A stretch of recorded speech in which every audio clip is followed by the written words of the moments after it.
Bonsoir à tous et bienvenue dans Au Quotidien. La suite en ce vendredi avec Laure Girard pour nous accompagner. Rebonsoir chère Laure. Bonsoir, heureusement que c'est bientôt le week-end parce que je vends la mèche mais il est très énervé ce soir. Nous sommes avec le grand, le seul et l'unique, l'inénarrable Bertrand Coudreau ce soir. Bonsoir Bertrand. Bonsoir Aurélien, bonsoir Laure. Journaliste pendant 25 ans au Maine, libre, historien local, auteur de nombreux ouvrages sur les personnalités qui ont marqué la Sarthe. Et c'est justement ce soir tu voulais évoquer différents anniversaires de mort et de naissance de certaines de ces personnalités qui sont venues ou qui sont passées en Sarthe. On va le voir ce soir.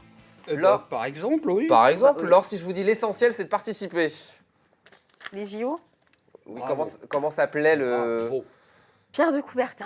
Bien, Pierre de Coubertin. Ah, elle est forte. Elle est forte, hein.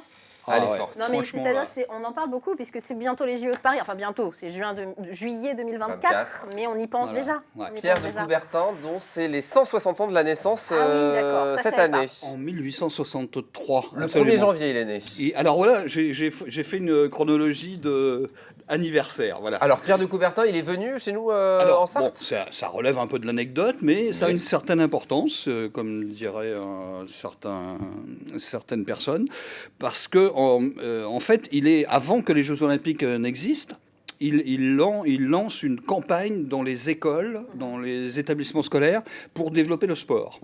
Parce que et quand il vient, en fait, bon, ça c'est un truc qu'il a commencé dès 1887, et quand il vient en 1889 au Prytanée, en fait, il vient là parce que le Prytanée, c'est un système très militarisé à l'époque. Ah oui. Et on a des activités physiques qui sont très rigides, c'est quasiment avec le costume cravate qu'on fait de la course à pied. Donc c'est un petit peu, ça le perturbe. Et c'est là qu'il aurait un peu testé le principe des Jeux Voilà. Olympiques. Donc il les observe un peu et il a commencé, oui, par le sport scolaire avant de déclencher les Jeux Olympiques. Et là, il leur fait découvrir des sports qui viennent d'Angleterre, de la Grande-Bretagne, qui est le cricket, le tennis, le football, des choses comme ça. Et donc au Prytanée, ils vont découvrir ces C'est pas choses-là. qu'une anecdote quand même. Eh ben, c'est pas qu'une anecdote quand même, parce qu'effectivement, le Prytanée, après, va effectivement développer ce type de sport, notamment l'escrime, qui va être développé. Et voilà. Parce que là, le Prytanée, c'était l'équitation, des choses très... Oui, le prestige. Bien. Et puis quand ils couraient, c'était tous en rang et tous à la même vitesse. Quoi. Bah, à l'époque, le sport, il y avait aussi ce côté-là de prestige. On ne courait pas pour gagner, on courait pour courir.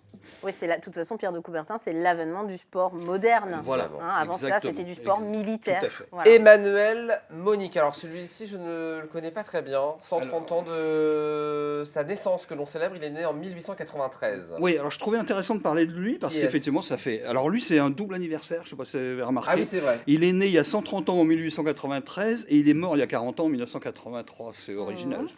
Et donc il est né au Mans et ce monsieur, ce qui est intéressant chez lui, c'est tout simplement que il est entré dans les finances et il a été le gouverneur de la Banque de France, qui est quand même un poste très très important, parce que il faut savoir que je crois qu'on est aujourd'hui à une quinzaine de gouverneurs de la Banque de France, donc il est un des 15 et c'est un Sartois.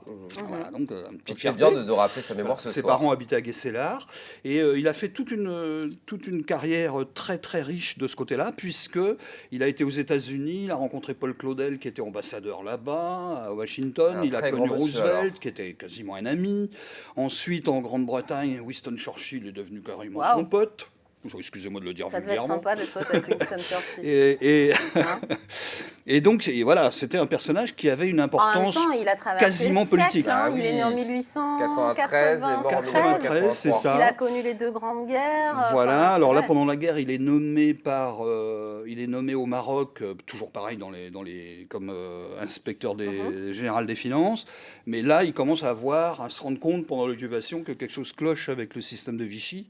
Et donc, il s'enfuit et il se planque dans l'est de la France, dans les montagnes, pendant quelques temps. Et il rentre en résistance. Il rencontre Debré, qui avait été le célèbre ministre de Gaulle.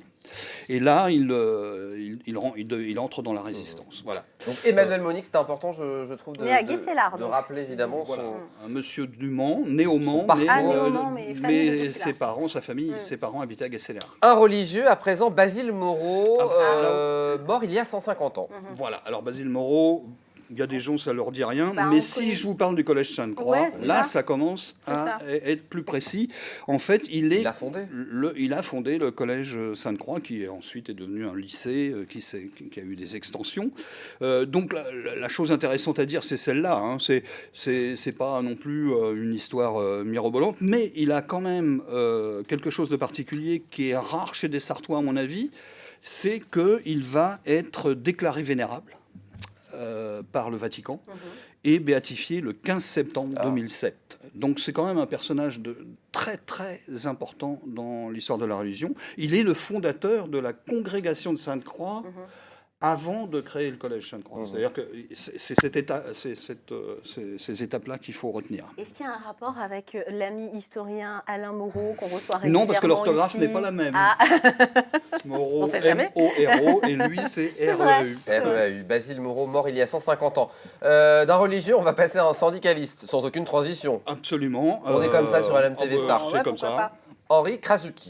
Alors, Henri Krasuki, vous notre qui êtes... cracra. Ah bah bien sûr, ah bah oui. Je sais pas, Aurélien, il est Non. jeune hein, quand même. Si, j'étais petite, Ouais. mais je me souviens très bien de ses prestations télévisées, très très drôles, Ah, bien c'était souvent. très très drôle. Hein, Mort pour la en CGT. 2003, ça fait 20 Il est Ouais. ans. mort en 2003, Oui, il y a oui. 20 ans. Et ce monsieur était un personnage qui cachait bien son jeu parce que il faisait rire beaucoup. Hein. Il a Oui, été je- caricaturé à la télévision très souvent. Mais en réalité, c'était un vrai intellectuel. un C'était homme un passionné brillant. de musique classique. Il était absolument... Et Et l'anecdote surtout, il a eu la bonne idée, la très bonne idée d'épouser une Sartoise. Voilà. Et voilà pourquoi je parle de lui. Bravo Aurélien. Ouais, je sais. Eh oui. C'est qu'un jour, il avait sa secrétaire à la CGT était sartoise et il a connu la sœur de la secrétaire en Ah question. bah ouais, ça fonctionne Et comme là, ça alors là, parfois. Bah oui. comme il venait de divorcer et qu'elle elle était veuve, Il a été heureux évidemment. alors ils eurent beaucoup d'enfants, j'en sais rien, je crois pas, non. On est toujours heureux avec une Ça, Sartoise. je sais pas.